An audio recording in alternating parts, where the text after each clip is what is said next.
I think the faithfulness of God is just baffling to me. If you look at Jeremiah 29, this is one of my favorite scriptures, and I think my favorite part about it is Israel is in captivity at this point, but God still makes a promise to them. In the Old Testament, they had the law, so you have all the commandments listed out, and basically if that was the case today, if I were to miss one of those, I missed the law completely, essentially. That's a basic, quick way to explain it. But in spite of all of this, and Israel being in captivity to essentially pay for their portion of the covenant,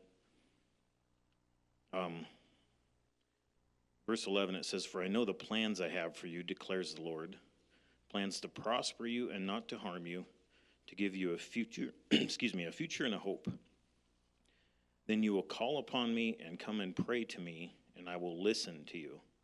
And this, verse 13, is one of my favorites. It says, "You will seek me and find me when you search for me with all your heart."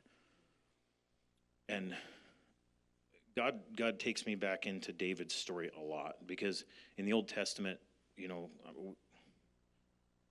a lot of you are familiar with a lot of his story, but one of the things God talks a lot about David, at least I see a lot, is he was a man after God's heart.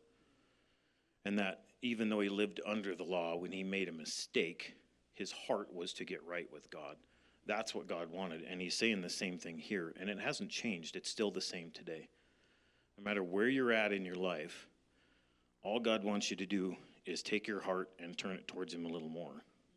And it's okay to be honest, to stand here and say, you know what? I don't think I've done it all the way. I'm farther than I was before.